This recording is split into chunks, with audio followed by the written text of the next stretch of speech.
Renacast.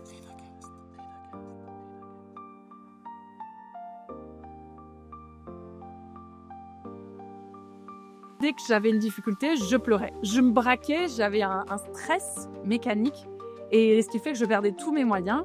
Si on n'est pas capable de comprendre ce qui ne va pas, d'entendre ce que l'entraîneur va te dire, de voir à la vidéo ce qui ne va pas et que tu refuses de voir la vérité en face, tu vas te viander. Tu feras jamais de sport de haut niveau. J'ai joué 10 ans en équipe de France. J'ai fait partie des meilleures joueuses du monde. J'ai eu une médaille de bronze en Coupe du Monde. J'ai préparé des Jeux Olympiques. Et je pense que si on m'avait tout donné d'un coup, je sais pas si j'aurais été chercher tout ça.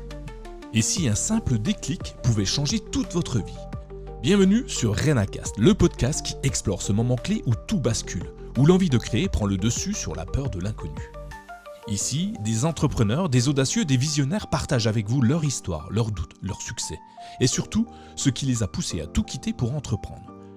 Une idée qui vous trotte en tête, un projet que vous n'osez pas lancer, chaque épisode est là pour vous inspirer et peut-être déclencher votre propre déclic.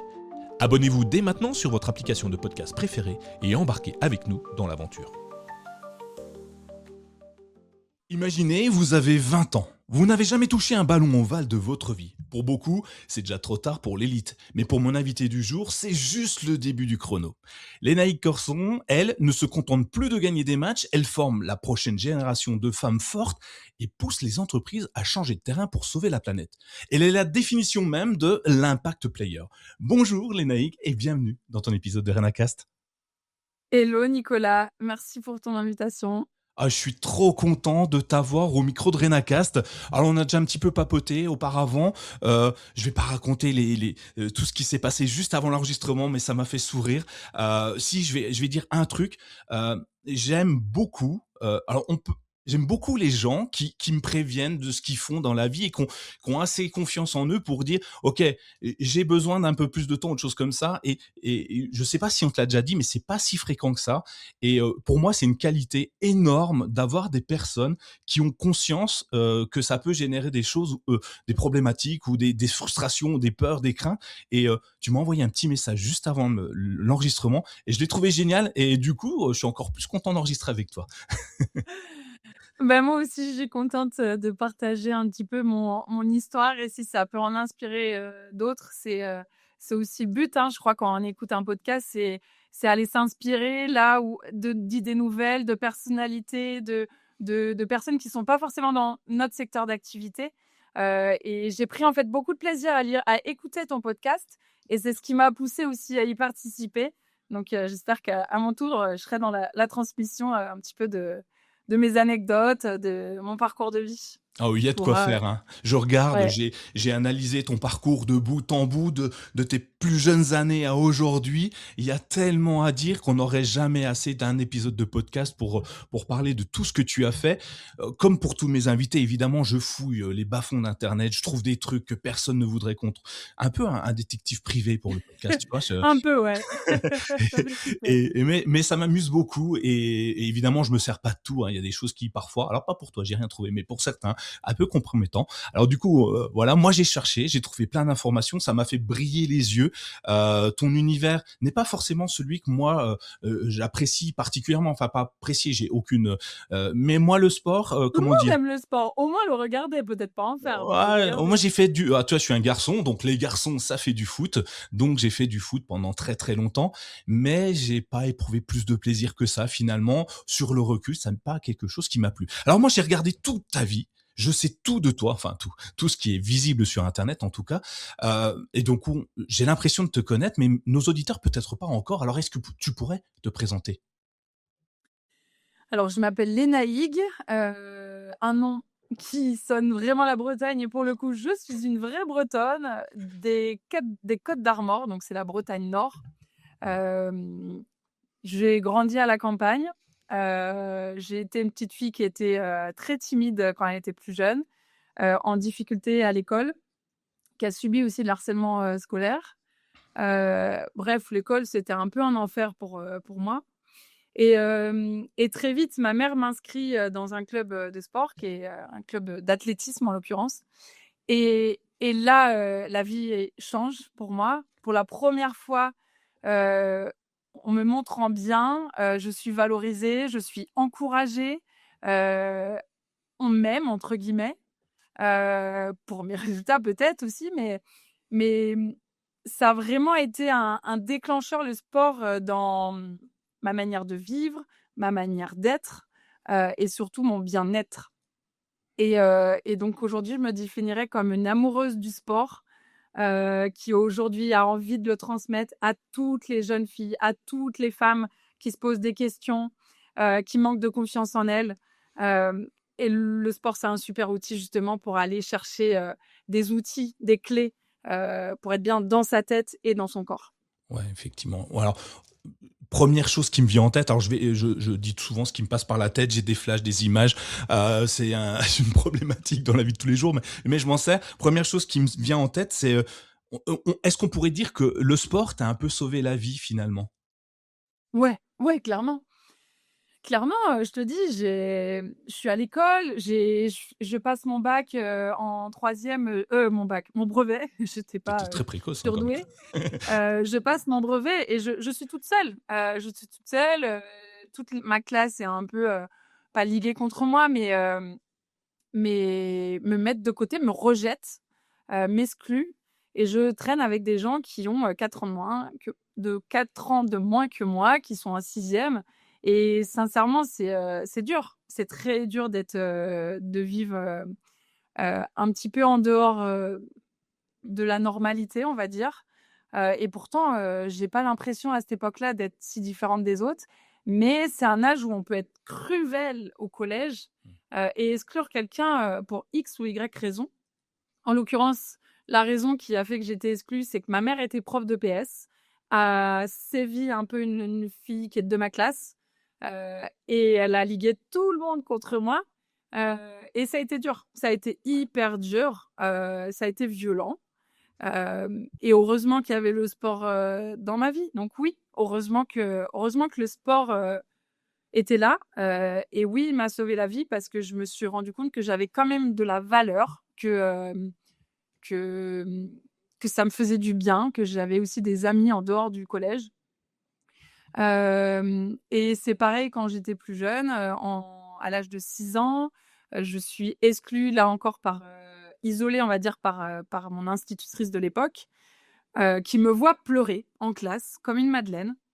On m'appelait d'ailleurs la Madeleine, donc un nom qui fait vraiment pas plaisir, quand on est jeune, Ouais. d'être stigmatisé. On vous colle une étiquette, la pleureuse de service, et je pleurais parce que j'étais, en difficulté émotionnelle. Dès que j'avais une difficulté, je pleurais. Je me braquais, j'avais un stress mécanique et ce qui fait que je perdais tous mes moyens. Et que je pleurais, je n'arrêtais pas de pleurer. Et l'instit, à cette époque-là, m'a dit, «OK, très bien, elle pleure, bah, on va la mettre encore plus loin dans les rangs de la classe et on va la laisser pleurer» Ah oui, et quand vous effectivement. vivez ça, vous avez 6 ans et bah, là encore, c'est aussi une épreuve. Ma mère a eu l'impression d'avoir un enfant qui était débile, qui ne connaissait même pas les jours de la semaine. Donc les instits faisaient aussi comprendre à ma mère que j'avais un problème. J'avais un problème, je ne connaissais même pas les jours de la semaine. Donc quand vous êtes parent et que vous devez, assimiler ça comme constat, c'est hyper dur. C'est violent parce que ma mère, elle a tout donné pour ses enfants. C'était une génération où, on est à la fois à la cuisine, on doit gérer le boulot, on doit gérer les 3 enfants et mon mari n'est toujours pas à la maison parce qu'il est à lui aussi était prof de PS, mais il me privilégiait beaucoup sa vie professionnelle. Et ma mère a fini par péter un câble un peu de cette situation et mettait un peu toute cette frustration sur nous. Donc c'était pas rare que j'étais en pleurs quand je faisais mes devoirs, le soir en rentrant de l'école. Donc vraiment l'école, j'ai détesté. Oui. J'ai détesté, et j'avais beaucoup de mal à me concentrer puisque, rester sur une chaise pour moi toute une journée, c'était trop long. C'était trop long. Le soir, moi, j'avais besoin d'aller jouer, j'avais besoin d'être en mouvement et tous les jours, on vous met sur une chaise à apprendre, apprendre, apprendre, et et moi, ça m'allait pas. Et donc, la concentration de quelqu'un qui peut se concentrer 20 minutes et encore. Et donc, quand vous travaillez toute la journée, que vous prenez un petit goûter et après, il faut vous remettre dans les devoirs, que votre mère, elle en peut déjà plus du rythme de vie et de tout gérer sur tous les plans, une charge mentale de dingue. Euh, et que bah, moi, j'arrive toujours pas à me concentrer. C'est très compliqué voilà, de gérer tout ça. Et en partageant cette histoire, bah, finalement, beaucoup de femmes soit se retrouvent dans ce qu'elles ont vécu quand elles sont plus jeunes, elles ont été plus jeunes, ou soit dans ce qu'elles vivent actuellement avec leurs enfants Ouais. qui sont en larmes à l'école et qui ne savent plus quoi faire. Et moi, bah oui, le sport m'a sauvé la vie. Ouais, effectivement, hyper fort, mais malheureusement, je dirais, tu n'es pas la seule et tu viens de le dire. Il y a beaucoup d'enfants, filles ou garçons, hein, d'ailleurs, qui sont dans cette situation-là. Alors, c'est très compliqué, mais le sport, alors moi, ça m'a pas sauvé la vie, mais ça m'a fait sortir de ma bulle. Un peu différent. Moi, comme je te disais, je suis un garçon, j'ai fait du foot parce que voilà, les garçons, ils faisaient du foot, c'est tout. Et, euh, malgré que ça soit pas un truc exceptionnellement fort pour moi, ça m'a permis de sortir un peu de ce côté, moi, timide, introverti, mais au max, hein, tu vois. Il n'y a pas plus timide, introverti. Je peux passer une demi-heure à ressasser dans ma tête comment demander du sel à la personne qui est à la table à côté de moi. Tu vois. Heureusement, je me soigne, mais le sport, le foot en l'occurrence pour moi, a un sport collectif, hein, c'est encore une fois pas un sport indie, mais un sport collectif m'a permis de m'ouvrir un peu plus aux autres. Et aujourd'hui, je suis devant toi et c'est peut-être grâce à ça, indirectement, si on Et tire le avec fil un jusqu'au bout. micro, Ah oui, mmh, et devant et des à porter un milliards de podcast. personnes. Et oui, effectivement. Alors du coup, elle t'inscrit, elle a bien fait du coup de t'inscrire dans ce club. Tu fais, alors c'est de l'heptathlon que tu fais, c'est ça à ce moment-là? Donc, Exactement. Je alors fais de l'athlétisme, donc l'heptathlon, c'est 7 épreuves athlétiques. c'est énorme. Donc il y a pas de cheval ou d'escrime, hein, c'est pas du tout ça. Ça s'appelle du pentathlon moderne, qu'on Ok. retrouve aussi aux Jeux olympiques. L'heptathlon, c'est 7 épreuves, c'est du 100 mètres haies, du 200 mètres, du 800 mètres, du saut en hauteur, du saut en longueur, du lancer de poids, du lancer de javelot.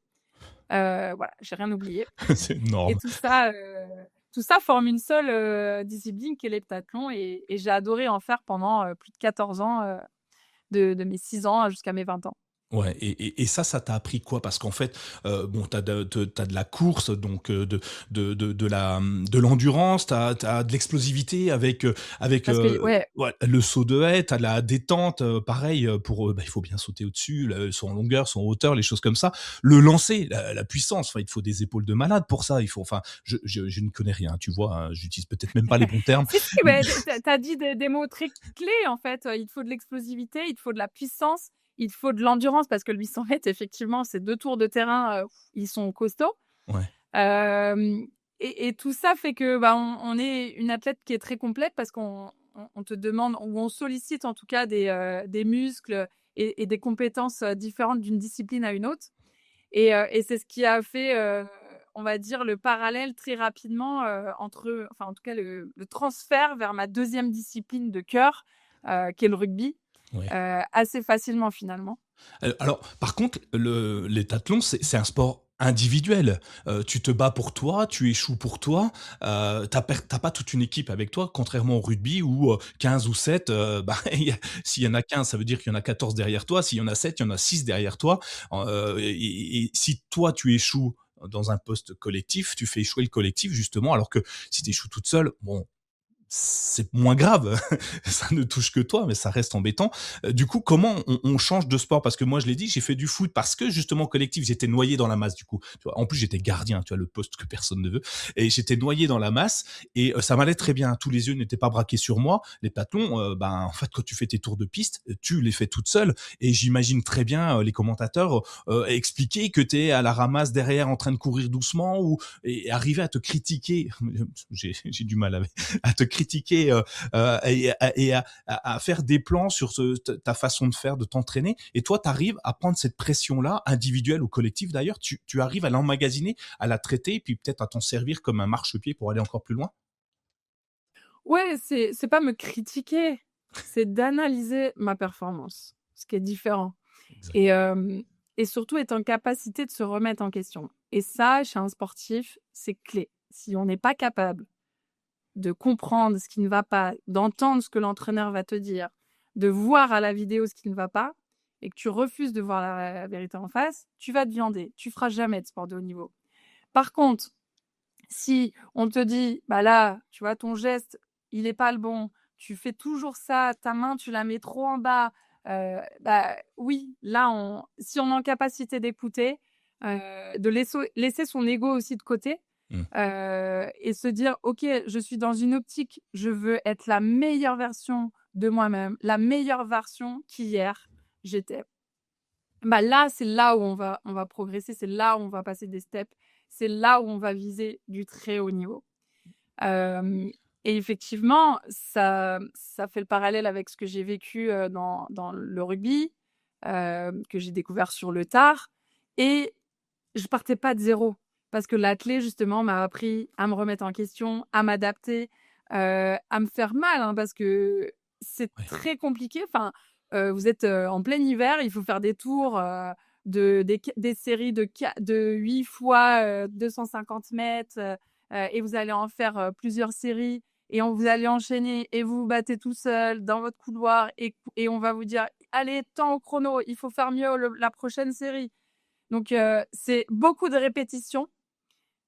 Un sportif, on va beaucoup lui demander de répéter, de faire les mêmes choses, mais de toujours garder, une régularité dans sa performance et c'est ça finalement ce qui fait la différence. Parce que c'est très facile finalement sur un court temps de se dire: «Bah, je donne tout et je suis bon». Mmh.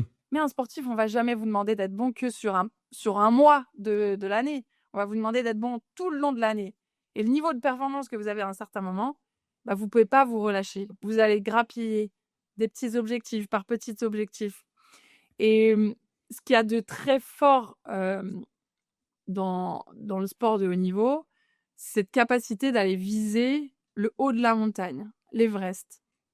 Et c'est quoi l'Everest pour un sportif?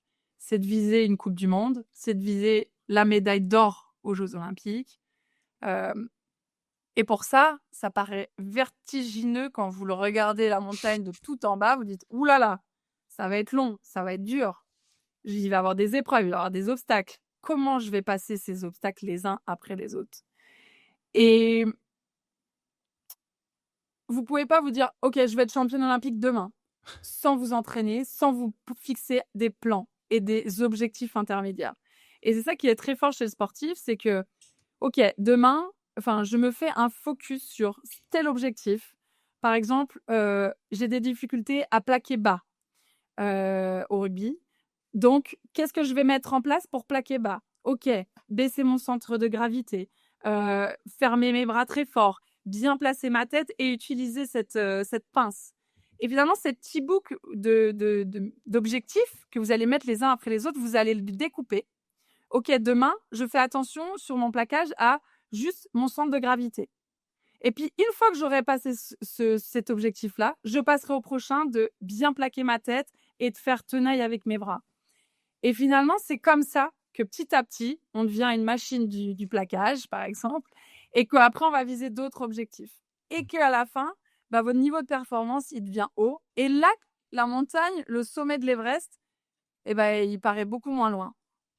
Et Ouais. finalement, bah, je trouve que ça corrèle beaucoup avec, les objectifs personnels qu'on peut se fixer, dans la vie, des objectifs professionnels. Je veux être DG de cette boîte, OK, mais il y a des étapes avant de devenir DG On est d'accord. et qu'est-ce qui va faire que je vais atteindre peut-être cet objectif? Ou alors un chiffre d'affaires ou bien, tel produit qu'on veut développer, il va y avoir des étapes intermédiaires et je trouve que ça, c'est chez le sportif, c'est jamais perdre en tête l'objectif final et les objectifs intermédiaires et la route, elle est jamais, linéaire.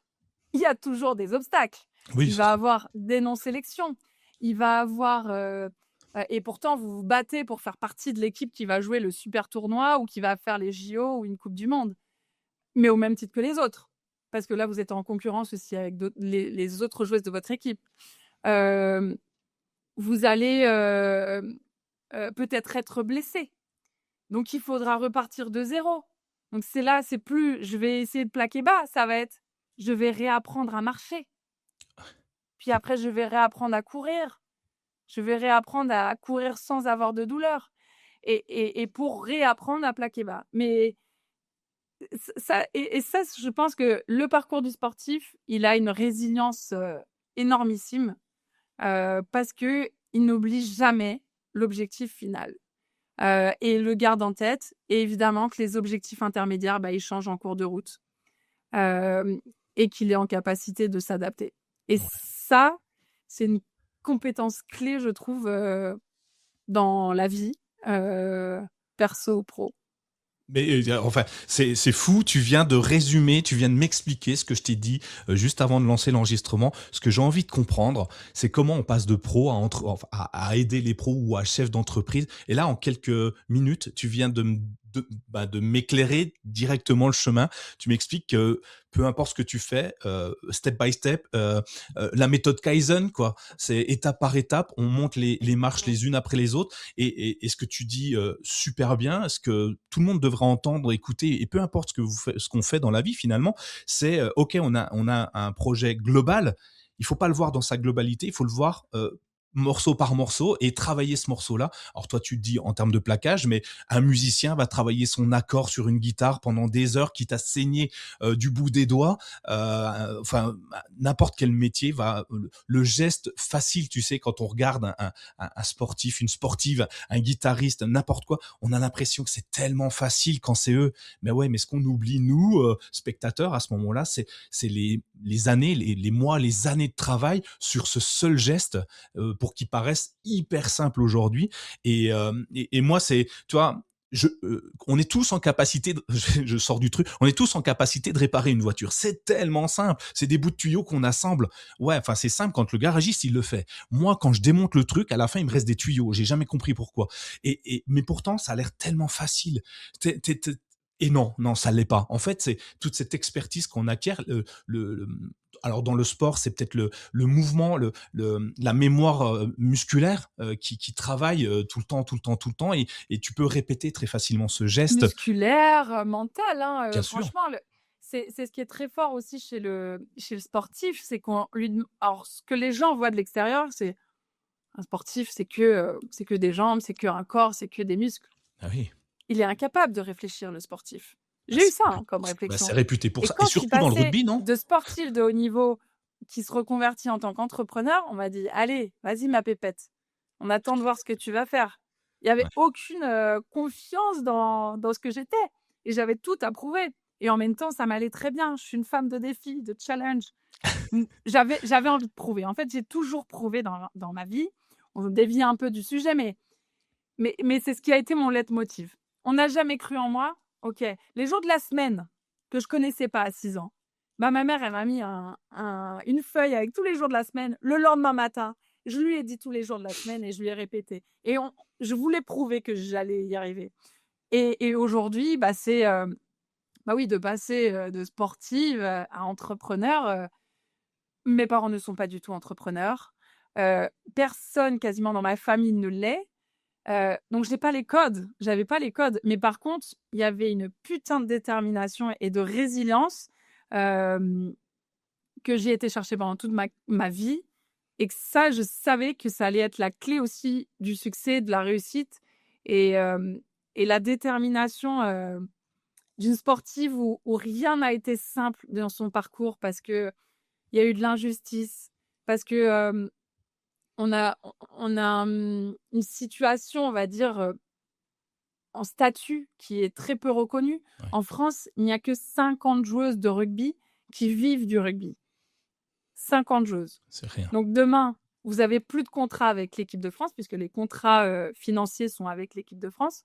Vous n'avez plus rien. Vous ne pouvez pas être joueuse payée en club.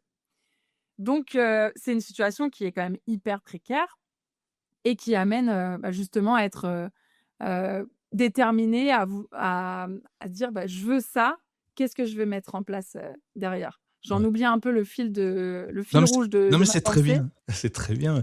Juste, je reviens Mais dessus. ouais, l'idée, c'était de prouver et de toujours prouver. Ma mère, qui me dit: «Je veux partir», enfin, je lui dis: «Je veux partir en Australie, j'ai 20 ans». Elle me dit: «Bah, écoute, tu pas l'argent pour le faire, tu vas pas y arriver et pourquoi tu le ferais de partir en Australie? Tu pas bien là, À la maison. J'ai dit: «Non, je veux partir en Australie, mais tu vas pas partir toute seule à l'autre bout du monde». «Si, je vais partir et je vais te prouver et je veux prouver à mes parents que je vais y arriver. Oui, mais non, on va pas te donner d'argent. J'ai dit, j'ai pas besoin de vous. Je vais me débrouiller, je vais travailler tout l'été, je vais faire 3 boulots et je vais partir. Quand on me dit, hem, arrête le rugby, tu ne gagnes pas d'argent. Oui, effectivement. J'avais 20 ans, j'ai démarré ce sport, j'y ai consacré beaucoup de temps. C'était devenu une passion très rapidement et on m'a dit: «Mais tu prends des jours de congés payés sur, ton alternance pour aller jouer un match de rugby universitaire?» Je dis: «Beh, ouais, mais parce que j'ai besoin de ça. J'ai besoin de ça, mais est-ce que tu pourras vivre un jour du rugby?» J'ai dit: «Bah, non», puisque à cette époque-là, personne ne gagnait 1 euro, pas une joueuse de rugby ne gagnait 1 euro pour jouer au rugby. Mais moi, je me dis: «C'est ça que je sais que c'est là où je veux aller» et j'avais envie de prouver que je pouvais le faire et finalement, je dis à mes parents: «J'arrête mes études, ça ne me plaît pas». Je faisais des études, une licence pro en logistique en rentrant de l'Australie et je m'affronte, je m'émancipe et je leur dis: «Je ne veux plus faire ça. Je ne veux plus faire ça». «Mais Lénaïg, qu'est-ce que tu vas faire?» «Je ne sais pas. Je ne sais pas. J'ai 21 ans. Je ne sais pas ce que je veux faire de ma vie. Mais je veux faire du rugby». «Ah bon? Bah, ma fille, tu vas te débrouiller toute seule. On ne va pas payer ton logement. Tu vas déménager toute seule et tu vas te débrouiller et c'est comme ça que tu te retrouves à la rue, à vivre dans ta voiture Eh ben, et tu t'émancipes parce que tu veux leur prouver que oui, certes, on gagne pas sa vie grâce au rugby, mais par contre, c'est ce que j'ai envie de faire et aujourd'hui, je j'ai pas un projet professionnel, j'ai pas un métier que je veux faire, mais j'ai une passion que j'aime et que j'adore et qui est débordante, ouais. qui prend C'est beaucoup c'est de place c'est fou. et du coup, de se dire: «Ouais, la nana est un peu tarée quand même» parce que C'est bien. de se dire, à une époque où tu as pas du tout 1 euro pour vivre du rugby et de se dire: «Bah, moi, je vais faire ça, mais il y a pas de modèle économique en face». Bah, c'est pas grave. J'ai été à l'usine, j'ai enchaîné les bouts alors je coupais des bouts de carottes toute la journée, dans le froid, à bosser, 8 heures, par jour dans le froid, mais voilà, je gagnais de l'argent. J'ai pu ensuite, bah, trouver un logement, sortir de ma voiture, trouver une coloc et m'en sortir et j'ai prouvé à mes parents ce jour-là que je n'avais pas besoin d'eux et que, je m'étais émancipée et que finalement, tu vois, j'en ai reparlé, très récemment avec eux. Je leur ai dit: «Bah, merci de n'a pas avoir eu confiance en moi parce que vous m'avez poussée à bout, dans mes retranchements et en même temps, regardez, j'ai joué 10 ans en équipe de France. J'ai fait partie des meilleures joueuses du monde. J'ai eu une médaille de bronze en coupe du monde. J'ai préparé des jeux olympiques. J'ai joué, 10 ans en équipe de France et bah, je pense que si on m'avait tout donné d'un coup, je sais pas si j'aurais été chercher tout ça». Ouais. Et ça, c'est intéressant aussi, ce défi que tu portes en toi, permanent de prouver et est-ce que tes parents n'avaient pas vu que tu réagissais comme ça et qu'ils n'ont pas fait, tu sais, la le le système inversé où on dit: «Faut pas toucher les flammes». Alors on va te dire: «Vas-y, va te brûler plutôt». Tu vois? Est-ce qu'inconsciemment, ils savaient pas que tu étais, capable de te surpasser quand personne ne croyait en toi? C'est intéressant, de voir ça, en fait, en tout Non, cas. j'ai alors c'est pas du tout péjoratif, mais j'ai des parents qui jugent beaucoup. Ah, ils écouteront pas Donc l'épisode, j'espère. voilà, qui vont juger, très vite, sans trop regarder peut-être, et comprendre Mmh. pourquoi la personne fait ça. Donc ça a toujours été, «Je veux papa, maman, je veux partir en Australie». «Ah ouais, bah tu te débrouilles, nous on te donne pas 1 euro, hein». «OK, Bon. je vais prouver que je vais le faire». Heu, «Papa, maman, j'ai envie d'arrêter cette licence pro qui ne me plaît pas du tout. C'est vous qui m'avez poussé à faire ça parce qu'il y a du travail, mais c'est pas ce que moi j'ai décidé pour moi, c'est pas ce que j'aime. Ouais. Donc je vais vous prouver que je vais faire autre chose et je vais trouver mon là où, le cœur, la passion m'emmènera». Et oui, la volonté de prouver, je pense qu'ils m'ont pas forcément comprise. Ça a été dur, très, très dur de s'émanciper, même encore maintenant, hein. J'écoute quand même ce qu'ils me disent et c'est très dur de faire genre on s'en fout de la vie de ses parents. Mais c'est nos parents qui nous ont éduqués, qui nous ont façonnés, c'est une moitié d'eux, hein. Et, c'est dur parce qu'à certains moments, on aimerait que ça coule sur nous et que les remarques, les critiques qu'ils peuvent nous faire, ouais, c'est pas grave. Église. J'ai une maman, par exemple, qui aurait pu me rendre très mal à l'aise et me faire perdre confiance, mais qui m'a dit: «Ne mets pas cette robe-là, elle te fait des trop grosses épaules. Quand tu es déjà 2 fois plus grande que tout le monde, que tu as des épaules effectivement de déménageuse, heu et qu'on te dit: cette robe-là, elle te va pas». Bah, c'était pas facile d'entendre ça et donc «Ah bon, tu crois? Bon, bah, je la change». Aujourd'hui, Mmh. elle me dit elle me dit ça, je lui dis: «Alors vas-y, je t'écoute. Ça me va pas? Et bah, tu sais quoi? J'en ai rien à faire parce que moi, je suis bien dans ma robe. J'ai envie que je sois bien dans mon corps et je suis en train de m'aimer comme je suis et je m'assume et je m'aime comme je suis. Donc oui, j'ai peut-être des grandes épaules, mais j'en suis fière. Je suis fière de ces grandes épaules que j'ai». Ouais. Et c'est Et ce qui ça, je trouve que t'intéresse. chez les femmes, on peut être très vite, attaqué, jugé, et le prendre très pour soi et être beaucoup dans l'émotion. Et essayer justement de s'émanciper de tout ça, pour moi, ça a été c'est toujours, un petit combat, Permanent. pour s'aimer, ouais.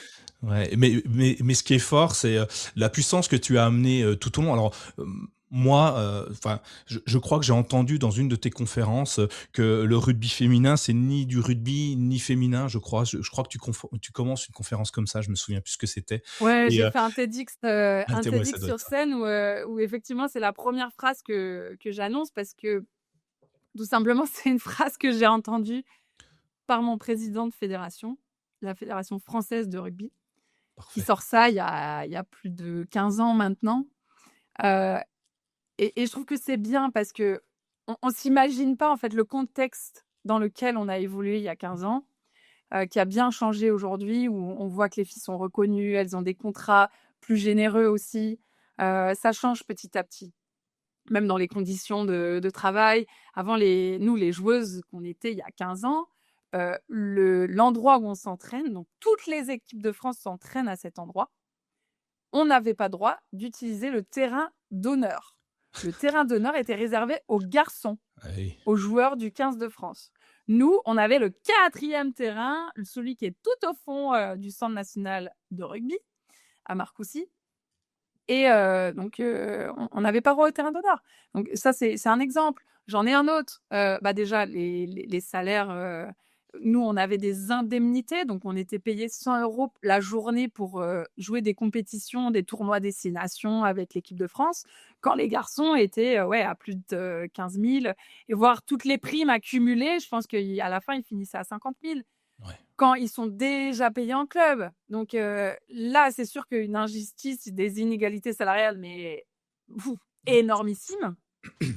Mais surtout, je dirais au-delà, peut-être du salaire, c'est surtout la non-reconnaissance, en fait, envers les joueuses de rugby de l'époque Mmh. où, heu, où les conditions n'étaient pas les mêmes de traitement, d'égalité de traitement. Nous, on devait laver notre short, dans le lavabo de l'hôtel en rentrant de l'entraînement. Ah Les ouais. garçons avaient un service de lingerie à Marcoussis où eux, bah, ils mettaient tout dans un petit, pochon et tout était plié, repassé, mis avec leur petit nom dessus et placé devant, leur chambre. Donc vraiment, c'était, 2 mondes, complètement différents. Et aujourd'hui, Et quand tu as vécu dans ces injustices-là, eh ben, je peux te dire que tu te bats ah bah pour, oui. justement plus de justice et tu dis: «Waouh, on part de très loin» et ouais, ça nous a marqués et là où c'était très fort, c'est qu'on s'est battus ensemble. C'est qu'on les a vues ces inégalités et entre filles, on s'est dit: «OK, on va aller changer les choses ensemble». On était toutes des joueuses engagées qui étaient tellement fières de porter le maillot de l'équipe de France, mais tellement aussi, heu, contraintes et en même temps, réalistes sur la situation qu'on pouvait vivre, qui nous a permis de développer une intelligence, hem, de savoir quand négocier, à quel moment, comment s'y prendre, comment trouver un entourage, un des gens support, des ressources qui allaient défendre aussi et porter notre voix. Ouais. Et ce qui nous a permis justement de passer à professionnel, de passer de ces fameuses indemnités de 100 € par jour à un vrai contrat, de travail et des machines à laver et puis, des primes aussi de match. Alors c'est pas celle des garçons, mais on a avancé un petit peu, on a été, on a posé en tout cas les pierres à l'édifice aujourd'hui du rugby féminin, et je parle même pas de celles qui étaient avant nous il y a 20-30 ans où là, c'était, chant debout pour les joueuses. Elles devaient coudre le blason de l'équipe de France sur leur maillot parce qu'elles n'étaient même pas reconnues par leur fédé. Enfin, Génial. Ouais. on a dû se battre. On a été sur des terrains hyper hostiles et d'un côté, on est des féministes, je pense, parce que féministe, c'est juste vouloir l'égalité, homme-femme. C'est pas vouloir plus, hein, c'est juste l'égalité et c'est juste du respect, hein, envers nous, finalement. Et ça, je pense que, ouais, ça dégage quelque chose de très fort et et l'envie de transmettre pour les générations futures. Je pense qu'il y avait aussi je mets ma pierre à l'édifice, mais qu'est-ce que je vais transmettre derrière? Moi, je me suis beaucoup battue, justement pour que les primes, les contrats soient augmentés, mais je les ai pas vus moi. Les augmentations, je les ai pas touchées moi, Lénaïque Corson ou les autres joueuses de mon équipe qui se sont battues avec le syndicat. Elles se sont battues pour les joueuses d'aujourd'hui et ça, je trouve que, toi, il y a une petite fierté quand Ouais. même aussi et don de soi et d'altruisme, pour que la situation avance. Et C'est ce qui aujourd'hui, est. bah, je suis super fière, d'avoir créé mon académie pour aussi, justement aider la jeune génération. Ouais, c'est ça, c'est génial. C'est parce qu'en fait, tu te bats, mais tu sais que c'est pas pour toi que tu le fais, c'est pour les prochaines générations. C'est encore plus beau parce que on peut se battre pour soi égoïstement, je dirais presque. Mais là, toi, non. En fait, c'est celles qui vont suivre et qui aujourd'hui bénéficient de tout ce qu'elles ont, tout ce que vous avez réussi à gagner. Et c'est toujours Ouais pas assez, et comme tu c'est le dis. ça la force d'un sport collectif, Un sport où collectif. chacun va se battre pour le groupe, l'intérêt du groupe, pas ses propres intérêts. Ouais, effectivement. Quand dans certains clubs masculins, dans le rugby notamment, ou dans le basket ou le foot, chacun se bat pour avoir le meilleur contrat avec le meilleur agent, la meilleure prime. Celui qui va marquer le but ou qui va marquer un essai aura plus d'argent. Mm. Oui, mais l'essai au rugby, tu le marques pas tout seul. Tu as besoin de tes coéquipiers avant pour te donner le ballon, pour pousser en mêlée, pour, te faire la passe au pied. Il y a quand même 15 joueurs sur le terrain. C'est pas qu'un joueur qui doit être récompensé, qui a marqué le plus d'essais et en plus, sachant qu'il y a des postes où normalement ils en mettent plus, comme l'ailier qui est rapide et qui son rôle sur le terrain, c'est d'aller marquer des essais. D'autres, c'est de pousser très fort dans la mêlée pour gagner le ballon et les garçons, malheureusement, le système, sportif veut ça, c'est que souvent on cherche des primes à la productivité d'un joueur. Je pense au basket, par exemple, on va récompenser celui qui met le plus de paniers. Mais qu'en est-il des autres joueurs sur le terrain qui vont permettre, à ce que ce joueur s'épanouisse et soit dans la lumière? Ouais. C'est quelque chose, en tout cas, dans le sport féminin où je pense qu'on a gardé cette identité d'aller se battre pour un collectif, et pas penser à ses intérêts individuels d'abord. Effectivement. C'est important ça de le remettre. Et d'ailleurs, toi, tu le distilles régulièrement parce que depuis le rugby, tu t'es lancé dans autre chose. Parce que moi, ce que je te disais avant, c'est que moi, j'ai des aptitudes dans un certain domaine que je n'arrive pas à amener ailleurs. Toi, tu fais du sport à haut niveau, tu fais du sport à haut niveau, et aujourd'hui, tu viens faire des conférences dans les entreprises. Tu viens apporter la bonne parole, le prêcher la bonne parole, j'allais dire, mais apporter la bonne parole aux gens. Moi, comment on fait comment tu as réussi de passer de l'un à l'autre parce que toi, c'est le sport, moi, c'est dans un domaine différent, mais je n'arrive pas, tu vois, je n'arrive À pas à faire cette transférer. liaison, à transférer mes données. Ouais. Et comment tu fais? Je Est-ce pense que tu as un que truc à me donner? ouais, alors, c'est mon problème d'hyperactivité. Faut savoir que pendant ma carrière, j'ai toujours eu un double projet, voire un triple projet. J'étais joueuse à la fois de club et avec l'équipe de France à 15 et à 7 et en plus de ça, j'avais un métier. J'avais un métier, j'étais, chef de projet sponsoring, dans une grande compagnie d'assurance. Hem et ensuite, j'étais responsable RSE dans un, grand club sur Paris et de faire les 2 en même temps, j'ai vu ces parallèles. OK, ça marche bien dans l'équipe parce que, on est en capacité, d'aller chercher des titres, d'aller chercher un objectif, de se battre les unes pour les autres. Hem, quoi d'autre? De s'adapter, enfin, il y a tellement de choses qu'on peut raccrocher au sport et au sport de haut niveau et je voyais dans les entreprises des gens qui se battaient tout seuls pour simplement eux, leur propre personne, que les leaders, les managers, heu, donnaient pas forcément une fiche de route, des objectifs clairs et d'objectifs smart, que les salariés étaient désengagés, qu'il y avait une lassitude du travail, qu'il y avait, une haine contre les managers, qu'il y avait, des personnes qui étaient jalouses de: «Punaise, je lorgnais ce poste-là dans l'entreprise, je ne l'ai pas eu alors que je suis là depuis plus longtemps, alors que c'est le petit genou ou la petite jeunette qui vient de l'avoir» et je me suis dit: «Waouh, c'est compliqué». C'est que là, personne n'a compris pourquoi ils se battaient. Et parce que le manager ou le directeur n'a pas été en capacité de rassembler ses troupes, de fédérer, de faire comprendre pourquoi on se bat dans cette équipe. Si tu as pas envie de te battre, mais va-t'en. Va-t'en, on veut avoir des gens qui veulent se battre dans une équipe, des gens qui vont chercher à atteindre les objectifs collectifs, qui descendent pas d'en bas, d'en haut, Mmh. qui vont pas du haut vers le bas, qui descendent du groupe. Qu'est-ce qu'on veut pour notre équipe? Quelles sont nos valeurs? Où est-ce qu'on veut aller? Et pourquoi je fais partie de cette équipe? Et pourquoi j'en suis fière d'avoir le maillot de telle entreprise sur le dos? Et quand vous avez capté tout ça, bah alors là, vous pouvez aller à la guerre, c'est ce qu'on dit sur le terrain, on va au combat ensemble, mais vous pouvez tout faire avec eux et vous pouvez aller très très loin. Moi, j'aime beaucoup ce dicton qui dit, «Seul on va vite et ensemble on va plus loin», mais c'est tellement, réaliste et aujourd'hui, je le ressens aussi beaucoup dans ma posture de dirigeante et de manager. C'est que j'ai une petite équipe avec moi et que je veux qu'on travaille ensemble sur la fixation d'objectifs. Toutes les semaines, ils ont des objectifs et derrière, il y a des cycles dans l'année et des objectifs à atteindre et comment on y va?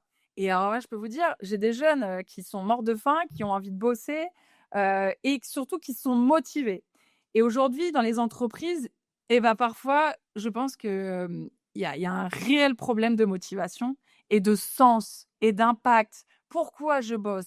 Pourquoi je me lève le matin? Pourquoi j'ai envie de me battre? Et ben, il y a des gens qui sont incapables de répondre à cette question. Et le sport, les valeurs du sport, du rugby, bah, m'ont aidé à avoir un capital, des compétences, des qualités, des soft skills dans mon quotidien qui m'aident tous les jours. Tous les jours à manager ma petite équipe soit-elle, mais une équipe quand même et aujourd'hui on a de l'impact. Ouais. Et comment tu approches les entreprises avec, est-ce que c'est les entreprises aujourd'hui qui viennent à toi en te demandant: «Écoute Lénaïque, on a besoin de toi parce que, on sait que tu vas remotiver les troupes» ou, ben, tu fais comme, tout bon, entrepreneur, tu démarches en disant: «Moi j'ai envie d'impacter sur telle société», puisqu'il y en a, on a envie de les changer. On croit tellement en cette boîte qu'on veut qu'elle aille plus loin, même si c'est pas la nôtre, tu vois? Est-ce que, voilà, dans quel cas tu es? Et puis une fois que tu as ça, comment tu prépares, enfin comment tu as de quel est le produit que tu fournis? Est-ce que c'est, tu leur donnes un ballon ovale et puis tu dis à toute l'équipe: «Allez, on va sur un terrain», puis vous allez comprendre comment c'est important l'équipe et toute la société face à toi et tu les étales tous forcément, ou tu vois? Enfin, il y a plein de trucs quoi. Je En gros, pour faire très simple, la chance d'avoir été peut-être sportif de haut niveau, reconnu pour, ce qu'on fait sur le terrain et en dehors, c'est qu'on est invité sur beaucoup d'événements, beaucoup de soirées, réseaux, et ou d'événements sportifs et ce qui permet de réseauter et de trouver finalement en discutant avec, des chefs d'entreprise: j'ai telle problématique». «Ah mais attends, moi, je connais bien le sujet parce que je suis passée par là avec mon équipe, et j'ai mis ça en place concrètement», et je pose des questions. Je suis quelqu'un d'hyper curieux, de nature. J'adore poser des questions et donc c'est là comme ça que j'arrive à aller chercher les clés, ce qu'ils ont besoin, répondre à leurs besoins et surtout de faire le transfert entre les valeurs du rugby et leurs besoins en entreprise. Et ce qui bluffe tout le monde, c'est qu'ils se disent: «Punaise, je ne voyais mais aucun parallèle avec les valeurs du rugby, et le sport» et finalement, en fait, tu as su, me convaincre, qu'il y avait, des parallèles, mais dans la vie de tous les jours, dans un groupe, une vie de collectif. Hem Et donc j'ai la chance de pas démarcher, on va dire, envoyer des mails, aller, chercher des gens sur LinkedIn, tout ça, mais plutôt que les gens viennent vers moi en me disant: «Écoute, on te suit sur les réseaux, ta prise de parole est inspirante, on a vu que tu avais fait ça avec tel client, c'est un copain, il a dit que du bien de ton intervention. Est-ce que tu peux venir faire la même chose chez nous? On a quasiment les mêmes problématiques ou, on ajuste en fonction des besoins du client». Et c'est là que c'est aussi intéressant parce que je fais et de la conférence, mais aussi de la formation et d'ailleurs, c'est ce qui me plaît davantage parce que là, on fait vraiment travailler les équipes, Ouais. et on vient vraiment répondre à un besoin, de d'une entreprise. Heu et voilà et c'est comme ça que, bah, je m'éclate depuis, voilà, maintenant 2018. Donc quand j'étais joueuse, je faisais déjà des conférences, Ouais. en entreprise et là, c'est la suite logique finalement entre le double projet entreprise et rugby de haut niveau que j'ai réussi à façonner dans des modules que j'ai créés quand j'étais joueuse et que je développe encore aujourd'hui à travers ma posture de manager, hem, via la Rugby Girl Academy et Impact Player qui est le nom de mon entreprise. Donc je m'éclate. Franchement, je j'adore cette vie de challenge, de toujours aller chercher encore à être meilleure que la veille, et je trouve que ça nourrit énormément, heu, ouais, une vie professionnelle, et aussi personnelle, hein, puisque, je pars justement avec une ancienne sportive de haut niveau comme moi qui s'appelle Sarah Ouramoun, que j'aimerais beaucoup que tu invites d'ailleurs dans ton podcast. On part faire un raid ensemble, dans le désert pendant une semaine, se battre pour, l'association SOS Village d'enfants et se battre aussi, bah, contre «nous» entre guillemets, parce que moi j'ai arrêté le sport depuis 2 ans et demi. Je suis en reprise du sport depuis 3 mois, hem et j'ai envie de retrouver la Léna Higg, sportive, qui avait confiance en elle, de par sa puissance qu'elle pouvait dégager sur un terrain et bah, de pouvoir retrouver de la fierté aussi, maintenant dans le désert et aussi lâcher prise. C'est un lieu qui est unique, un désert, on n'y va pas tous les jours. Non. Hem Et c'est aussi un lieu où on peut aller évacuer, se dire les choses à soi-même, se débarrasser de ce qu'on a envie de se débarrasser, d'être plus légère et de le vivre avec, une sportive et entrepreneur aussi à succès comme Sarah. C'est quelque chose que bah, on en parlera peut-être après, mais ça va être une super expérience en tout cas. Effectivement, je suis impatient de suivre votre parcours. J'imagine que vous allez le On documenter. suivra ça bien sûr sur Instagram, LinkedIn, Évidemment.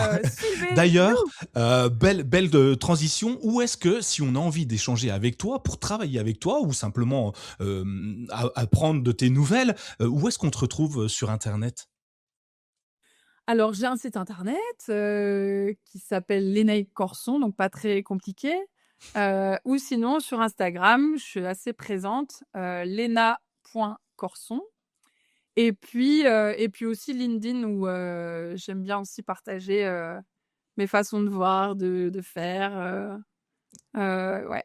Eh ben, je mettrai tout ça dans les notes de l'émission, pour qu'on puisse, Ouais, en tu un clic. préciseras bien la bonne orthographe parce que Lénaïque, c'est compliqué pour la moitié des Français. Pas de problème. Je mettrai ça correctement. Je mettrai le lien cliquable, comme ça, ce sera plus rapide et Voilà, encore plus simple. ça ira plus vite. 2 dernières questions et après je te laisse parce que je te sais, très, très, très occupé.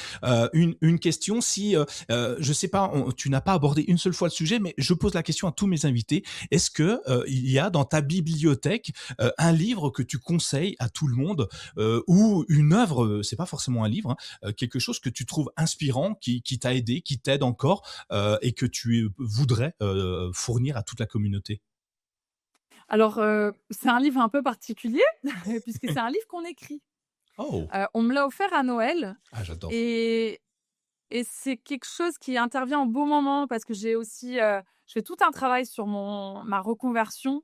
J'ai aussi couru très, très, très vite un marathon, mais en sprint pour gérer cette reconversion depuis 2 ans et demi et là, je ressens aussi le désir, pas de ralentir, mais, de, d'être en alignement avec qui je suis et la nouvelle Lénaïque, entre guillemets, qui n'est plus l'ancienne joueuse d'équipe de France, mais qui est entrepreneur et fière de l'être pour aider des femmes et porter la parole des femmes. Et ce qui me plaît dans ce bouquin, c'est de livrer justement un peu ce qu'on aime, ce qu'on n'aime pas, des épreuves de la vie, qu'est-ce que tu as vécu à tel moment. Et le but de ce bouquin, où on écrit un petit peu ce qui nous tient à cœur et qui répond à des questions, c'est qu'ensuite on le brûle, ce bouquin. Génial, j'adore. On le brûle pour, voilà, en gros, bah, tout ce que j'ai lâché sans langue de bois, que je me suis dit, c'est un peu comme un carnet intime. Finalement, je mets tout ça dans ce bouquin et après, bah, l'idée, soit on le garde et on le cache, ou soit on le brûle et on se dit: «Ça y est, la nouvelle Lénaïque renaît des cendres». Et je J'adore. trouve que cet exercice, il est vraiment pas mal pour apprendre à justement à se redécouvrir, à mieux se connaître, et peut-être justement qu'on est aussi dans cette quête d'identité, quand on passe souvent des dizaines, une trentaine, une quarantaine, passé 50 ans, on lâche aussi des choses, peut-être, de notre ancienne nous, enfin ancienne je, moi, et on va écrire la nouvelle personne qu'on est, qu'on a envie d'être et qui est alignée entre ce qu'on dit et ce qu'on fait. Et il a un nom, ce livre? Comment je le retrouve si je Je vais dois chercher. l'acheter?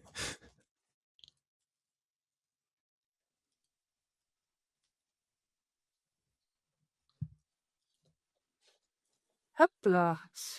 C'est Burn After Writing. Burn After Donc Writing. apparemment, c'est un best-seller, hein. Et Plus d'1 million d'exemplaires vendus dans le monde. ben, Donc écoute, les gens sont, je vais m'empresser de voilà. trouver le lien et comme je le fais avec chacun de mes invités, Bon, je vais prendre le livre Burn After Writing et je vais le ouais, mettre sur le site pour que les gens puissent eux aussi mettre leur ancien eux dedans et puis le brûler pour partir sur une nouvelle ouais. piste, pour partir sur de nouvelles bases, avec évidemment les anciennes qui sont là toujours quelque part. Euh, Écoute, Dernière je question. te lis juste une question, mais qu'est-ce que l'ado que j'étais à 16 ans penserait de la personne que je suis aujourd'hui? Je Eh ben, suis hantée par le moment le plus déterminant de ma vie. Donc tu vois, c'est aussi, ouais. Très, voilà. très Bref, très une cool. belle introspection que tu peux faire Ouais. sur toi. Et ben ça m'amène, tu vois, ton livre m'amène sur la dernière question et après je te laisse partir. Si tu pouvais revenir à tes 6-9 ans et que tu te tombes face à face, qu'est-ce que tu te dis à cet âge-là? Oh là là, mais Léna, n'aie pas peur, aie confiance en toi. Hem, la vie est belle, entoure-toi des bonnes personnes, crois en toi, fais du sport, fais du sport parce que ça va t'aider à gagner en motivation. C'est de la dopamine le sport, c'est aussi, des amphétamines. Heu, c'est quelque chose où tu vas te lâcher, gérer ton stress, hem te permettre aussi d'être bien, toi, dans ton corps. Parce qu'on sait aussi qu'à un certain moment, le corps évolue beaucoup, surtout à l'adolescence. Et cette petite de 6 ans, cette petite Lénaïque, hem, ouais, je lui dirais, c'est pas facile, hein, de parler, à son ancienne, on m'a tellement dit que j'étais tellement différente aujourd'hui de ce que j'étais. Et que justement, je suis aussi en train de faire ce travail. Qu'est-ce qui a fait que toutes ces années, j'ai été construire des choses qui ont fondé ma confiance en moi? Et je pense que le sport, ça a été la clé. Maintenant, à moi d'analyser encore plus, pourquoi ça l'a été, si déterminant. Mmh. Ouais. Fais-toi Alors confiance. désolée, hein, je laisse un peu une question en Mais c'est suspens, bien, c'est très bien. C'est parfait, il y a pas. c'est le travail, que je fais actuellement, C'est top. Donc faites du sport. Dans tous les cas, ça, exactement. au En pire, ça vous gros. fera du bien. Ouais. Ah oui, oui. Ou au moins Merci aller beaucoup. marcher, aller dans la nature, Ouais. en fait, j'ai tellement été mal là pendant 2 ans et demi, j'ai fait plein de choses, je me suis éclatée, mais j'ai aussi été très mal, dans ma tête, et je pense que vraiment, ce que j'aurais jamais dû arrêter pendant ces 2 ans et demi, c'est le sport. Et là, Mmh. le fait de reprendre, j'ai l'impression d'avoir, déjà un corps beaucoup plus jeune, de me prendre soin de moi, de ma santé, de capitaliser sur ce que je suis et ma santé en premier. Et ça vraiment, c'est ouais, j'ai l'impression de redécouvrir le sport. Top. C'est assez dingue. Eh bien, écoute, Voilà. je vais peut-être m'y mettre également. Merci beaucoup, Lénaïg. C'était un plaisir de t'avoir au micro de RenaCast. Je te souhaite encore plein de belles réussites, de belles introspections. Et puis, on se recroisera peut-être incessamment sous peu, d'ici 2 ans peut-être, pourquoi pas, pour échanger sur ton C'est parcours avec d'ici là. plaisir. Et je serai très, très heureux de te suivre en tout cas. Et j'espère que tous ceux qui vont nous écouter, qui vont t'écouter, vont avoir le Ah même bah là, sourire que j'ai eu accrochez-vous, tout le long. hein, 1 heure de podcast. Voilà, bon, je t'abandonne. Merci beaucoup. Salut À très Nicolas, bientôt. bonne journée Ciao. à toi. Bye bye. Si cet épisode vous a inspiré, ne le gardez pas pour vous. Partagez-le avec vos amis, votre famille, vos collègues, qui sait. Cela pourrait bien être le déclic dont ils ont besoin pour se lancer. Abonnez-vous dès maintenant sur votre application de podcast préférée et laissez-nous une note 5 étoiles ainsi qu'un commentaire. Votre soutien est essentiel pour faire grandir RenaCast et continuer à donner la parole à celles et ceux qui ont osé. À très vite pour un nouvel épisode et surtout, osez passer à l'action.